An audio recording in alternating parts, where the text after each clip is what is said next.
হাত কাটা গেলে, পাও কাটা গেলে সেটা সঙ্গে সঙ্গে ভালো হওয়ার মতো বা রক্ত বন্ধ হওয়ার মতো মলমও আছে। এই মলম আছে দেখে কোনো বুদ্ধিমান মানুষ চাকু দিয়ে নিজের শরীর কাটবে না। মলমটা হলো কেটে গেলে অজান্তে, অসতর্কতায় যদি কেটে যায় সেখানে মলম ব্যবহার করে। এটা হলো জ্ঞানীদের কাজ, সুস্থ মানুষের কাজ। আর অসুস্থ এবং অজ্ঞানী লোকদের কাজ, মূর্খদের কাজ, বোকা মানুষের, নির্বোধ মানুষের কাজ হলো যে তিনি কি করবেন, মলম যেহেতু আছে সেহেতু তিনি চাকু ব্যবহার করেন, যে মলম যেহেতু আছে তাহলে একটু কেটে নেই। এটা পৃথিবীর কোনো বুদ্ধিমান মানুষ করবে না। অতএব তওবা আছে সেজন্য আমি কুকাম করে নিব, লা ইলাহা ইল্লাল্লাহ পাল্লা দিয়ে আল্লাহ আমার ভারী করে দিবে, ব্যাপারটা এত সহজ নয়।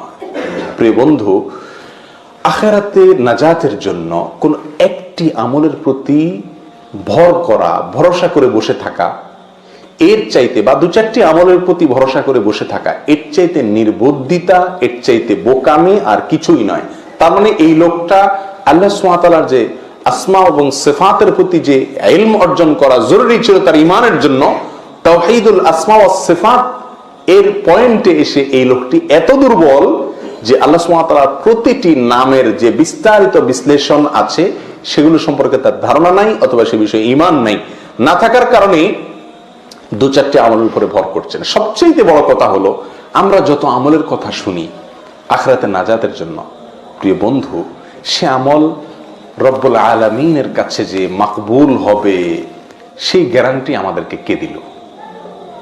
যদি আল্লাহ একটাও কবুল না করেন তখন রক্ষাটা কি? এই জন্য একজন ব্যাকুল, একজন সর্বহারা মানুষ সর্বশান্ত হওয়ার পরে তার বাঁচার জন্য, তার মুক্তির জন্য যত সম্ভাব্য উপায় হতে পারে তার প্রতিটি উপায়কে সে ধরার চেষ্টা করে। ঠিক না বেঠিক? ঈমান বিল আখিরাহ, ঈমান বিন নার, ঈমান বিল জান্নাত, এগুলো যদি আমাদের মধ্যে পূর্ণ মাত্রায় থাকে, এটার মিটার যদি অনেক উঁচু মাপের থাকে, তাহলে আমরা এই ছেলে মানুষই করব না।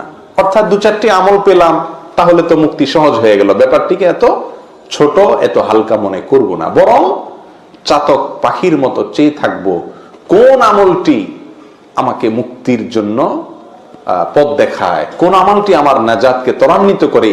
যেটি পাবো, যে হাদিস থেকে পাবো, যে আয়াত থেকে পাবো, যে জায়গা থেকে পাবো, হুমড়ি খেয়ে সেটাকে আঁকড়ে ধরবো। এটা হলো একজন এরকম ইমানদারের কাজ, যেই ইমানদার আখিরাতের প্রতিটি বিষয়ের প্রতি তার ইমানের মাত্রা অনেক হাই লেভেলের। আল্লাহ তাআলা আমাদেরকে সেরকম মাপের ইমানদার হওয়ার তৌফিক দান করেন। প্রিয় ভাই, তাহলে লা ইলাহা ইল্লাল্লাহ এই বাক্যটি, এই হাদিস একটি আমরা মাত্র পেশ করলাম কারণ সময় অল্প। এ বিষয়ে বহু হাদিস আছে যে হাদিসগুলোকে একসাথ করলে যার সামারি, যার সারসংক্ষেপ আমাদের সামনে চলে আসে যে এই হাদিস, এই লা ইলাহা ইল্লাল্লাহ এই বাক্যটি মিজানের পাল্লাকে ভারী করবে। এখন কি এই বাক্য মুখে বললেই ভারী হয়ে যাবে মিজানের পাল্লা, নাকি এই বাক্যের বিশ্বাস নিজের ভিতরে ধারণ করতে হবে? এই বাক্যের বিশ্বাসকে পরিপূর্ণ মাত্রায়, সহি, সম্পূর্ণ বিশুদ্ধভাবে নিজের ভিতরে ধারণ করতে হবে। এইটাকে ধারণ করার পরে যত মুখে বলবো তত বেশি সেটা ওয়েটফুল হবে ইনশাআল্লাহ। অর্থাৎ তাওহীদকে যত মজবুত করতে পারবো, তাওহীদের যত প্রকার আছে, সেটা তাওহীদুর রুবুবিয়্যাত হোক, তাওহীদুল আসমা ওয়াস সিফাত হোক, তাওহীদুল উলুহিয়্যাহ হোক, সমস্ত প্রকার তাওহীদকে পরিপূর্ণ মাত্রায় মজবুত করে, সুদৃঢ় করে আমি মুখে যত বলতে থাকবো তত ফায়দা হতে থাকবে। এখন যদি একজন মাজারে সেজদা করে, একজন শিরকে আকবারে লিপ্ত থাকে, আবার এদিকে মুখে তিনি লা ইলাহা ইল্লাল্লাহ দৈনিক 1000 বার পড়ে, তাহলে কি বলেন? মাছা নাই তার বুধবার, ইমানই নাই, আবার আমল পরিমাপ করে জান্নাতে যাওয়ার প্রশ্ন তো বহুত পরে। প্রিয় বন্ধু, সেজন্য তাওহীদকে মজবুত করার পরে যত বেশি লা ইলাহা ইল্লাল্লাহ এই দোয়া, এই জিকির যত বেশি বান্দা করতে থাকবে তত বেশি ইনশাআল্লাহ তার মিজানের পাল্লাকে কি করবে? এই আমলটি ভারী করবে। নাম্বার 2, তাসবিহ, তাহমিদ, তাহলিল, তাকবীর, চারটি জিনিস, চারটি জিকির একসঙ্গে, তাসবিহ, তাহমিদ, তাহলিল, তাকবীর, এই চারটির মিশেলে জিকির, এটিও মিজানের পাল্লাকে অনেক বেশি ভারী করে।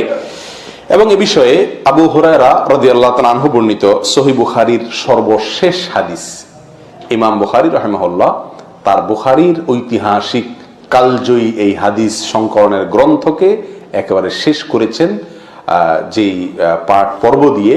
তার ভিতরে এই হাদিসটি, নবী আলাইহিস সালাম বলেছেন, কালিমাতানে খাফিফাতানে আলাল লিসান, দুটি বাক্য যেটা মুখে অত্যন্ত সহজে উচ্চারণযোগ্য, একেবারে খুব সহজে অল্প সময় উচ্চারণযোগ্য। হাবিবাতানে ইলার রহমান, রহমানের কাছে অত্যন্ত প্রিয়। সাকিলাতানে ফিল মিজান, মিজানের পাল্লায় অনেক ভারী। এটা হলো আমাদের পয়েন্ট। মিজানের পাল্লায় এই দুটি বাক্য ভারী হবে, নবী আলাইহিস সালাম বলেছেন, সহিহ বুখারীর হাদিসে আসছে। আর সেই বাক্যগুলো কি? সুবহানাল্লাহি ওয়া বিহামদিহি, সুবহানাল্লাহিল আযীম। এখানে আমরা তাসবিহ পেলাম এবং তাহমিদ পেলাম, দুটি পয়েন্ট পেলাম। আমরা 4টি জিকিরের কথা বলেছি যেগুলো মিজানের পাল্লায় আমাদের নেকামলকে অনেক ভারী করবে। তার ভিতরে এই তাসবিহ এবং তাহমিদ এখানে পেয়ে গেলাম, সুবহানাল্লাহ এবং আলহামদুলিল্লাহ। আলহামদুলিল্লাহ প্রসঙ্গে পৃথক একটা স্বতন্ত্র হাদিস আছে, যেটা আমরা অনেকে জেনে থাকবো, যেটা সহিহ মুসলিমে আসছে। নবী আলাইহিস সালাম বলেছেন, আবু মালিক আল আশআরী রাদিয়াল্লাহু তাআলা বর্ণনা করেছেন যে, আত-তুহুরু শাতরুল ঈমান ওয়াল হামদুলিল্লাহি তামলাউল মিজান। আলহামদুলিল্লাহ এই বাক্যটি মিজানকে পরিপূর্ণ করে দিবে, ভরে দিবে একেবারে। তাহলে বোঝা গেল এই তাসবিহ, তাহমিদ, তাকবীর, তাহলিলের ভেতরে তাহলিল 1 নম্বরে আছে, এটা তো গেলেই আমরা তাহলিলের কথা। আর বাকি 3টার ভেতরে তাহমিদ, এটার গুরুত্ব অপরিসীম, এটা মিজানের পাল্লাকে ভরে দিবে।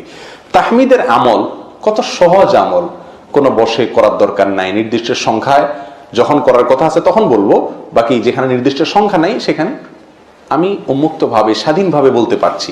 প্রতিটি কাজে যদি আমি, প্রতিটি পাও ফেলতে যদি আমি আলহামদুলিল্লাহ বলি, প্রতিটি লোকমায় আমি আলহামদুলিল্লাহ বলি, প্রতিটি ভালো কাজে আমি আলহামদুলিল্লাহ বলি, মাঝে মধ্যে আলহামদুলিল্লাহ বলতে থাকি, তাহলে খুব সহজেই আমার নাজাতের রাস্তা ত্বরান্বিত আমি করতে পারি ইনশাআল্লাহ। অভ্যাসটা চেষ্টা করলেই কিন্তু তৈরি করা যায়।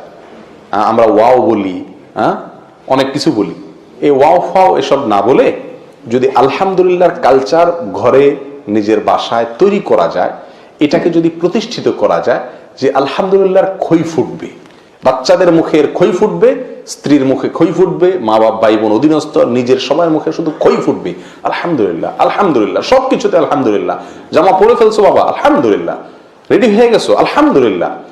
এরকম যদি আলহামদুলিল্লাহর একটা রব তুলে দেওয়া যায়, একটা পরিবেশ নিজেদের বলয়ের মধ্যে আমরা গড়ে তুলতে পারি, তাহলে ইনশাআল্লাহ আল্লাহ সুবহানাহু ওয়া তাআলার কাছ থেকে আমরা অনেক জোরালো আশা করতে পারি আমাদের মিজানকে ভারী করার জন্য।